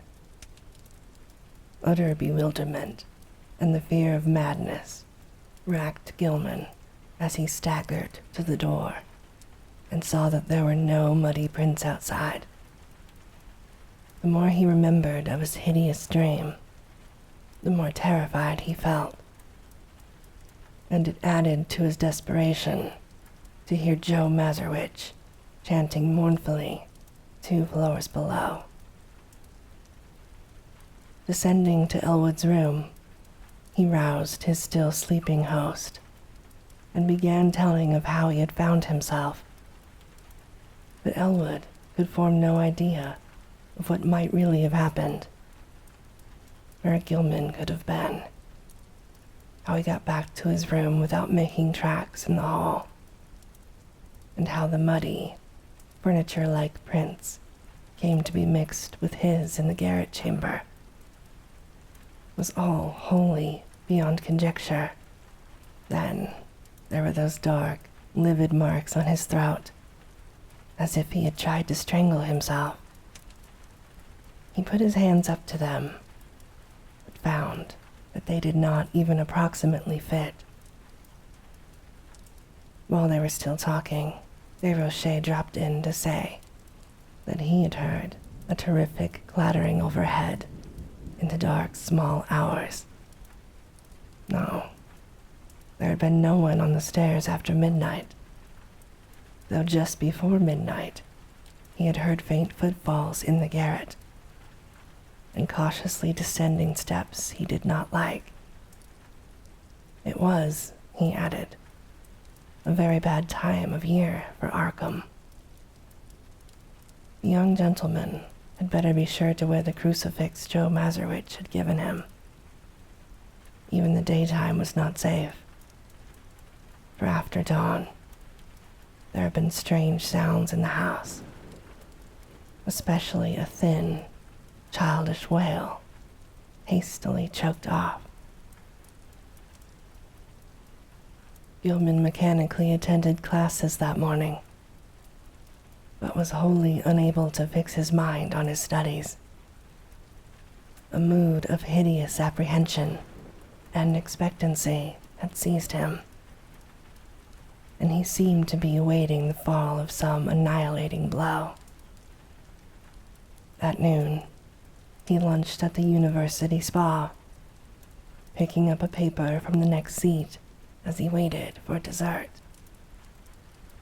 But he never ate that dessert, for an item on the paper's first page left him limp, wild-eyed, and able only to pay his check and stagger back to Elwood's room. There had been a strange kidnapping the night before in Orin's gangway, and the 2-year-old child of a clod-like laundry worker named Anastasia Wolcho had completely vanished from sight. The mother, it appeared, had feared the event for some time, but the reasons she assigned for her fear were so grotesque that no one took them seriously. She had, she said, seen Brown Jenkin about the place, now and then, ever since early in March, and she knew from its grimaces and titterings that little Ladislas must be marked for sacrifice at the awful Sabbat on Walpurgis night.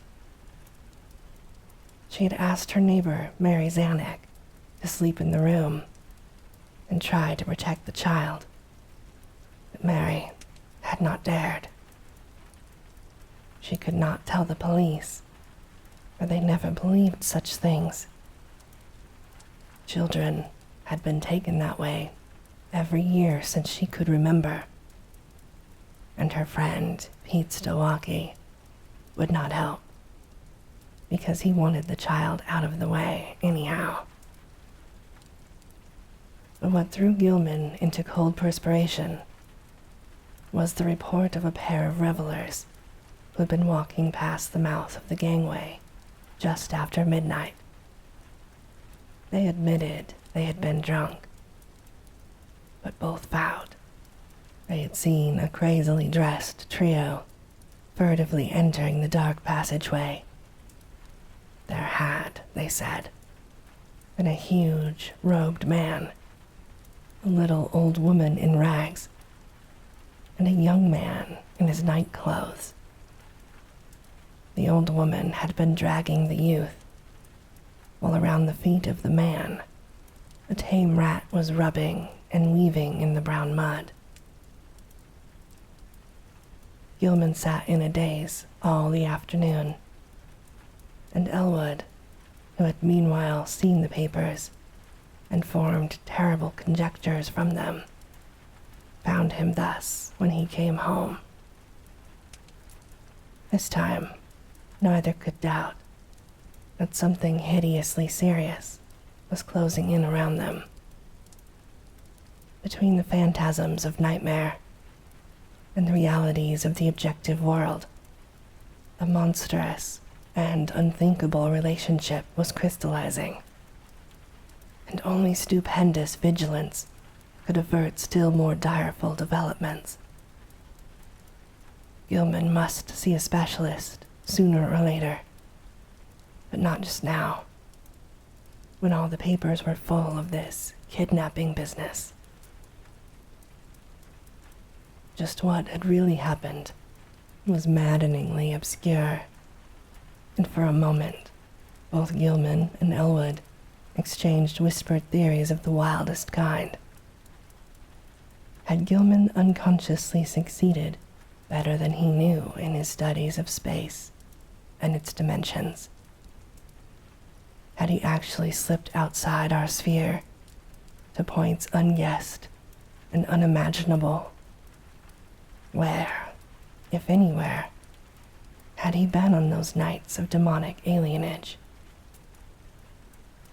The roaring twilight abysses, the green hillside, the blistering terrace, the pulls from the stars, the ultimate black vortex, the black man, the muddy alley and the stairs, the old witch and the fanged, furry horror, the bubble conjuries, and the little polyhedron, the strange sunburn, the wrist wound, the unexplained image, the muddy feet, the throat marks, the tales and fears of the superstitious foreigners.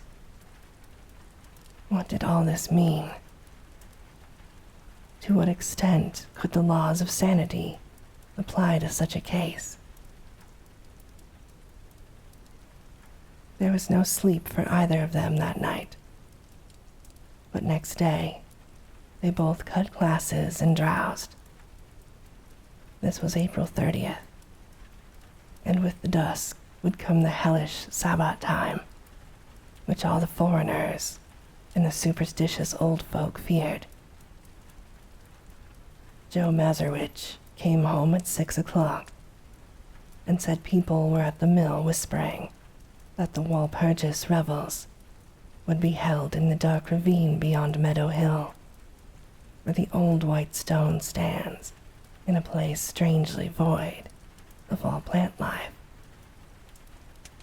Some of them had even told the police and advised them to look there for the missing child. They did not believe anything would be done. Joe insisted that the poor young gentleman wear his nickel-chained crucifix, and so Gilman put it on and dropped it inside his shirt to humor the fellow. Late at night, the two youths sat drowsing in their chairs, lulled by the rhythmical praying of the loom fixer on the floor below. Gilman listened as he nodded, his preternaturally sharpened hearing seeming to strain for some subtle, dreaded murmur beyond the noises in the ancient house. Unwholesome recollections of things in the Necronomicon and the Black Book welled up, and he found himself swaying to infundus rhythms said to pertain to the blackest ceremonies of the Sabbat, and to have an origin outside the time and space we comprehend. Presently, he realized what he was listening for: the hellish chant of the celebrants in the distant Black Valley. How did he know so much about what they expected? How did he know the time when Nahab and her acolyte were due to bear the brimming bowl, which would follow the black cock and the black goat? He saw that Elwood had dropped to sleep and tried to call out and waken him. Something, however, closed his throat. He was not his own master. Had he signed the black man's book after all? Then his fevered, abnormal hearing caught the distant, wind-borne notes. Over miles of hill and field and alley they came, but he recognized them nonetheless. The fires must be lit, and the dancers must be starting in. How could he keep himself from going? What was it that had enmeshed him?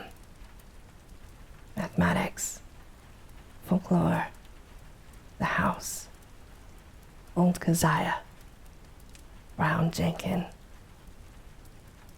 And now he saw that there was a fresh rat hole in the wall near his couch. Above the distant chanting and the nearer praying of Joe Mazurwitch came another sound, a stealthy, determined scratching in the partitions. He hoped electric lights would not go out. Then he saw the fanged, bearded little face in the rat hole.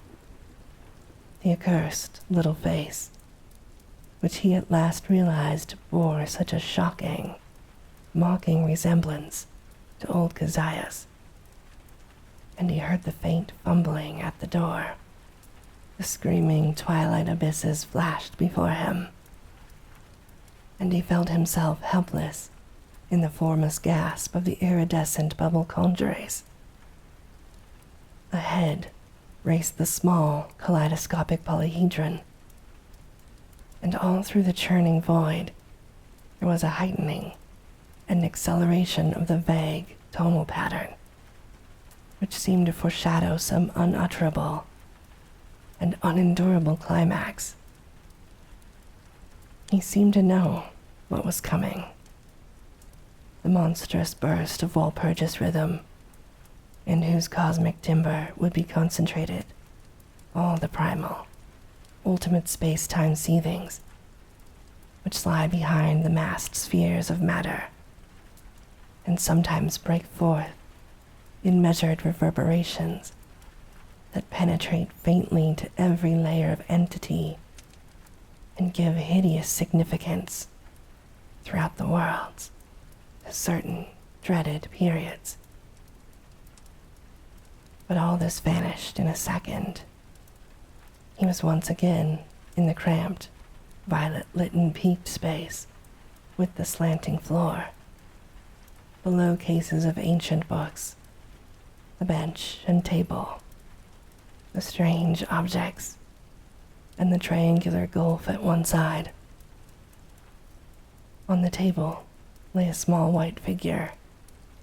It was an infant boy, unclothed and unconscious, while on the other side stood the monstrous, leering old woman with a gleaming, grotesque, hafted knife in her right hand. in a strangely proportioned pale metal bowl covered with curiously chased designs, and she had delicate lateral handles in her left. She was intoning some croaking ritual in a language which Gilman could not understand, but which seemed like something guardedly quoted in the Necronomicon. As the scene grew clear, he saw the ancient crone bend forward and extend the empty bowl across the table, and, unable to control his own motions, he reached far forward and took it in both hands, noticing as he did so its comparative lightness. At the same moment, the disgusting form of Brown Jenkin scrambled up over the brink of the triangular black gulf on his lap. The crone now motioned him to hold the bowl in a certain position, while she raised the huge, grotesque knife above the small white victim as high as her right hand could reach. The fanged furry thing began tittering a continuation of the unknown ritual, while the witch croaked loathsome responses.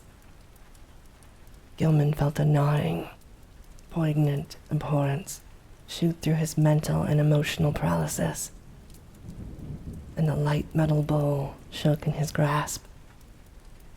A second later, the downward motion of the knife broke the spell completely, and he dropped the bowl with a resounding bell-like clangor, while his hands darted frantically out to stop the monstrous deed. In an instant, he had edged up the slanting floor around the end of the table and wrenched the knife from the old woman's claws, sending it clattering over the brink of the narrow triangular gulf. In another instant, however, matters were reversed, for those murderous claws had locked themselves tightly around his own throat, while the wrinkled face was twisted with insane fury.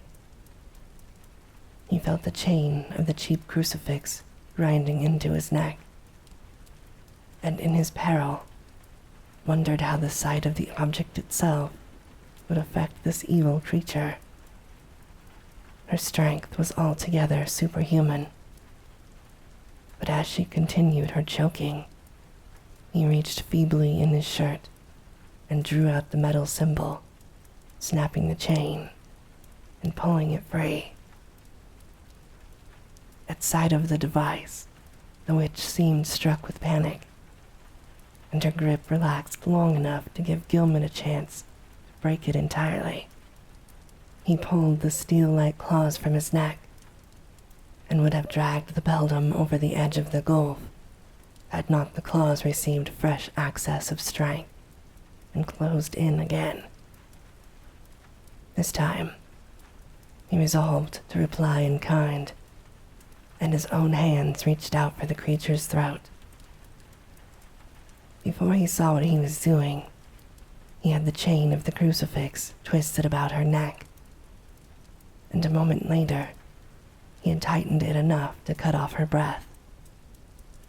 During her last struggle, he felt something bite at his ankle and saw that Brown Jenkin had come to her aid.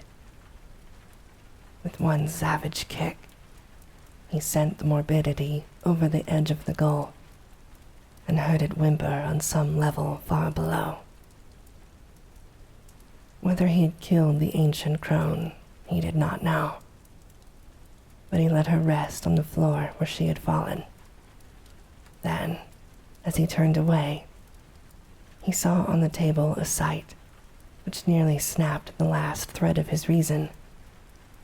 Brown Jenkin, tough of sinew and with 4 tiny hands of demonic dexterity, had been busy while the witch was throttling him, and his efforts had been in vain. When he had prevented the knife from doing to the victim's chest, the yellow fangs of the furry blasphemy had done to a wrist, and the bowl so lately on the floor stood full beside the small, lifeless body. In this dream delirium, Gilman heard the hellish, alien rhythm chant of the Sabbat coming from the infinite distance, and knew that big man must be there. Confused memories mixed themselves with his mathematics, and he believed his subconscious mind held the angles which he needed to guide him back to the normal world, alone and unaided for the first time. He felt sure he was in the sealed loft above his own room, but whether he could ever escape through the slanting floor or the long sloped egress, he doubted greatly. Besides, would not an escape from a dream loft bring him merely into a dream house, an abnormal projection of the actual place he sought? He was wholly bewildered as to the relation betwixt dream and reality in all his experiences. The passage through the vague abysses would be frightful, for the Walpurgis rhythm would be vibrating, and at last he would have to hear that hitherto veiled cosmic pulsing which he so mortally dreaded. Even now, he could detect a low, monstrous shaking, whose tempo he suspected all too well. At Sabbath time, it always mounted and reached through the worlds to summon the initiate to nameless rites. Half the chants of the Sabbath were patterned on this faintly overhead pulsing, which no earthly ear could endure in its unveiled, spatial fullness. Gilman wondered, too, whether he could trust his instinct to take him back to the right part of space. How could he be sure he would not land on that green-litten hillside of a far planet, on the tessellated terrace above the city of tentacled monsters somewhere beyond the galaxy, or in the spiral black vortices of that ultimate void of chaos wherein reigns the mindless demon sultan Azathoth? Just before he made the plunge, the violet light went out and left him in utter blackness. The witch, old Keziah, Nahab, that must have meant her death, and mixed with the distant chant of the Sabbath and the whimpers of Brown Jenkin in the gulf below, he thought he heard another and wilder whine from the unknown depths. Joe Mazurwitch, the prayers against the crawling chaos now turning to an inexplicably triumphant shriek, worlds of sardonic actuality impinging on vortices of febrile dream. La Shub-Niggurath, the goat with 1,000 young. They found Gilman on the floor of his strangely angled old garret room long before dawn, for the terrible cry had brought Desrochers and Troyansky and Dombrowski and Mazurwitch at once, and had even wakened the soundly sleeping Elwood in his chair. He was alive, and with open, staring eyes, but seemed largely unconscious. On his throat were the marks of murderous hands, and on his left ankle was a distressing rat bite. His clothing was badly rumpled, and Joe's crucifix was missing. Elwood trembled, afraid even to speculate on what new form his friend's sleepwalking had taken. Mazurwitch seemed half dazed because of a sign he said he'd had in response to his prayers, and he crossed himself frantically when the squealing and whimpering of a rat sounded from beyond the slanting partition. When the dreamer was settled on his couch in Elwood's room, They sent for Dr. Mulkowski, a local practitioner who would repeat no tales when they might prove embarrassing, and he gave Gilman 2 hypodermic injections, which caused him to relax in something like natural drowsiness. During the day, the patient regained consciousness at times and whispered his newest dream disjointedly to Elwood. It was a painful process, and at its very start, brought out a fresh and disconcerting fact. Gilman, whose ears had so lately possessed an abnormal sensitiveness, was now stone deaf. Dr. Mulkowski, summoned again in haste, told Elwood that both eardrums were ruptured, as if by the impact of some stupendous sound, intense beyond all human conception or endurance. How such a sound could have been heard in the last few hours without arousing all the Miskatonic Valley was more than the honest physician could say.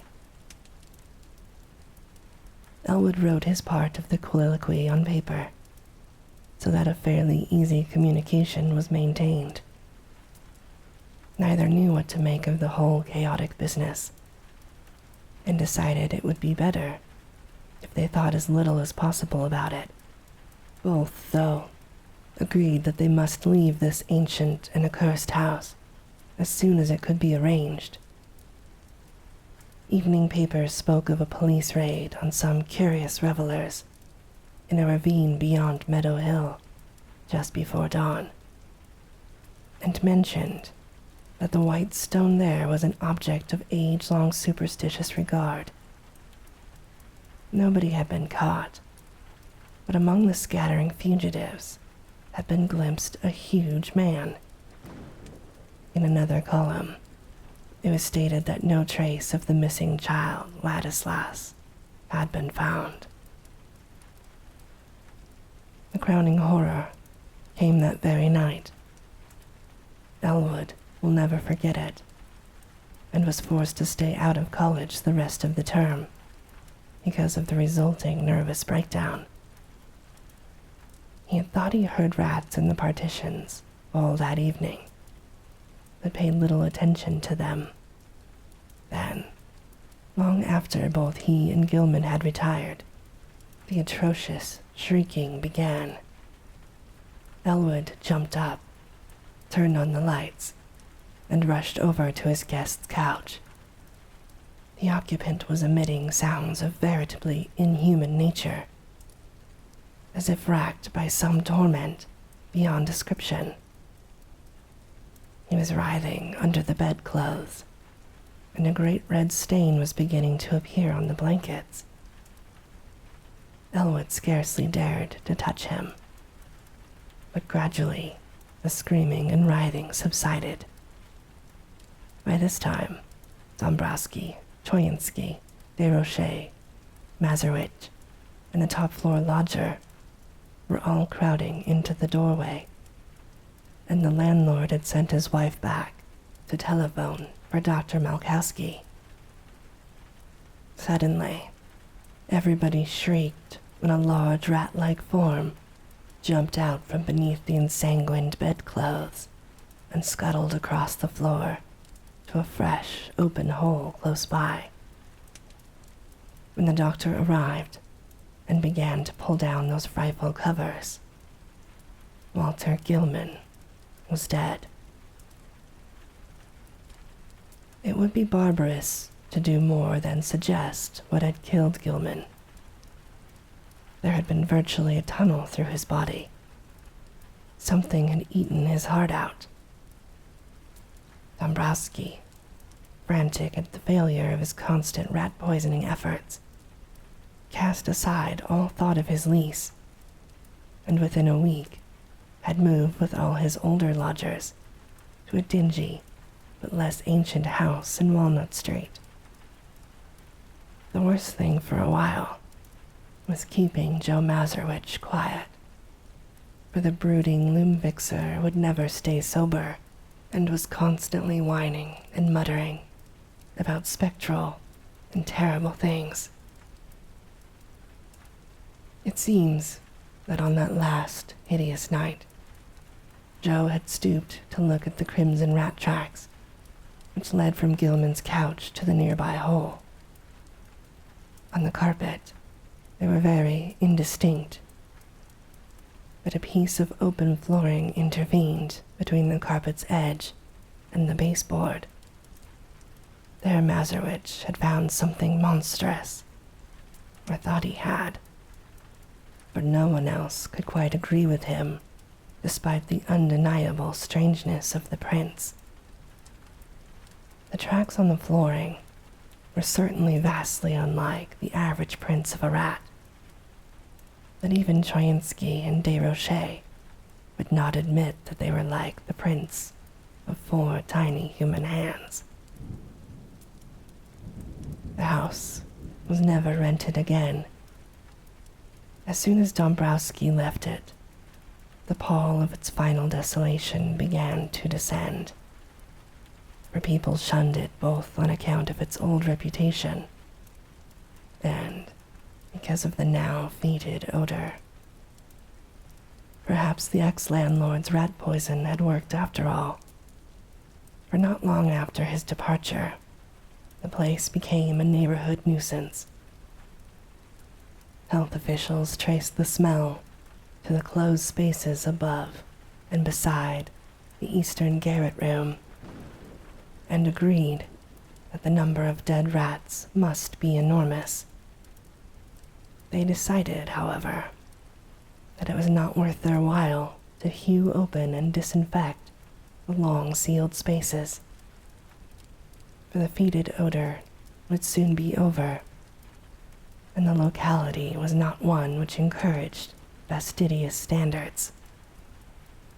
Indeed, there were always vague local tales of unexplained stenches upstairs in the witch house just after May Eve and Hallowmass. Over time, the neighbors became used to the stillness, but the offensive smell nonetheless formed an additional count against the place. Toward the last, the house was condemned by the building inspector. Gilman's dreams and their attendant circumstances have never been explained. Elwood, whose thoughts on the entire episode are sometimes almost maddening, came back to college the next autumn and graduated in the following June.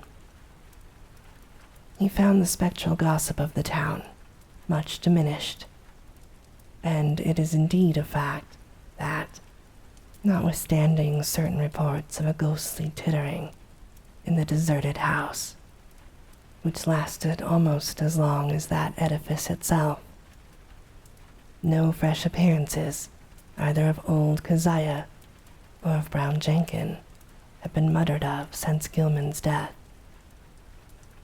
It is rather fortunate that Elwood was not in Arkham in that later year, when certain events abruptly renewed the local whispers about elder horrors. Of course, he heard about the matter afterward, and suffered untold torments of black and bewildered speculation. But even that was not as bad as actual nearness, and several possible sites would have been. In March 1931, a storm wrecked the roof and great chimney of the vacant witch house, so that a chaos of crumbling bricks, blackened moss-grown shingles, and rotting planks and timbers crashed down into the loft and broke through the floor beneath. The whole attic story was choked with debris from above, but no one took the trouble to touch the mess before the decrepit structure was torn down. That ultimate step came in the following December, and it was when Gilman's old room was cleared out by reluctant apprehensive workmen that the gossip began. Among the rubbish which had crashed through the ancient slanting ceiling were several things which made the workmen pause and call in the police. Later, the police in turn called in the coroner and several professors from the university. There were bones, badly crushed and splintered, but clearly recognizable as human. Bones whose manifestly modern date conflicted puzzlingly with the remote period at which their only possible lurking place, the low, slant-floored loft overhead, had supposedly been sealed from all human access. The coroner's physician decided that some belonged to a small child, while certain others, found mixed with shreds of rotten brownish cloth, belonged to a rather undersized, bent female of advanced years. Careful sifting of debris also disclosed many tiny bones of rats caught in the collapse, as well as older rat bones, gnawed by small fangs in a fashion, now and then, highly productive of controversy and reflection. Other objects included the mingled fragments of many books and papers, together with a yellowish dust left from the total disintegration of still older books and papers. All, without exception, appeared to deal with black magic in its most advanced and horrible forms. And the evidently recent date of certain items is still a mystery as unsolved as that of the modern human bones. An even greater mystery is the absolute homogeneity of the crabbed, archaic writing found on a wide range of papers, whose conditions and watermarks suggest age differences of at least 150 to 200 years. To some, though, the greatest mystery of all is the variety of utterly inexplicable objects. Objects whose shapes, materials, types of workmanship, and purposes baffle all conjecture. Found scattered amidst the wreckage in evidently diverse states of injury. One of these things, which excited several Miskatonic professors profoundly, is a badly damaged monstrosity, plainly resembling the strange image which Gilman gave to the college museum, save that it was larger, wrought of some peculiar bluish stone instead of metal, and possessed of a singularly angled pedestal with undecipherable hieroglyphics. Archaeologists and anthropologists are still trying to explain the bizarre designs chased on a crushed bowl of light metal, whose inner side bore ominous brownish stains when found. Foreigners and credulous grandmothers are equally garrulous about the modern nickel crucifix with broken chain mixed in the rubbish and shiveringly identified by Joe Mazurwich as that which he had given poor Gilman many years before.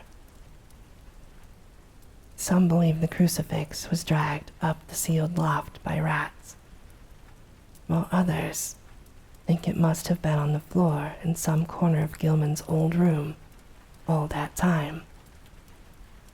Still others, including Joe himself, have theories too wild and fantastic for sober credence. When the slanting wall of Gilman's room was torn out, the once sealed triangular space between that partition and the house's north wall was found to contain much less structural debris, even in proportion to its size, than the room itself. though it had a ghastly layer of older materials, which paralyzed the wreckers with horror. In brief, the floor was a veritable ossuary of the bones of small children, some fairly modern, but others extending back in infinite gradations to a period so remote that crumbling was almost complete. On this deep, bony layer rested a knife of great size, obvious antiquity, and grotesque, ornate, and exotic design, all above which the debris was piled. In the midst of this debris, wedged between a fallen plank and a cluster of cemented bricks from the ruined chimney,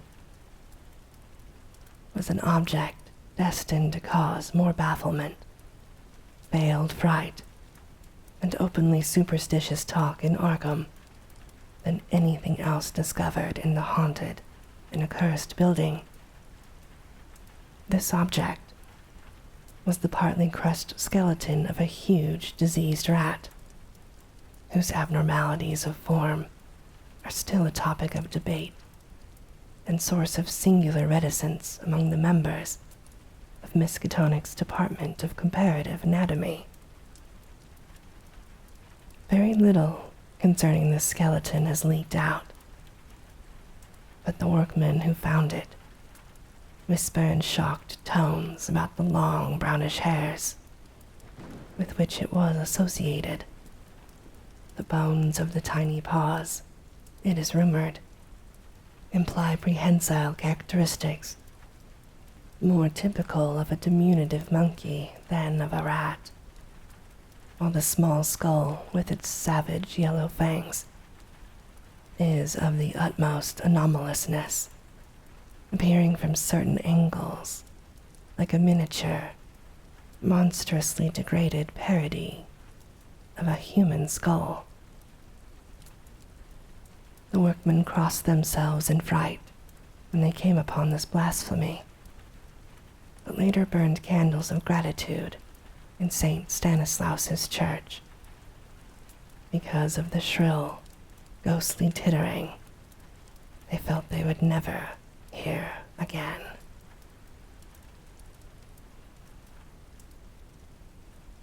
And this, my darling, ends our story time for today.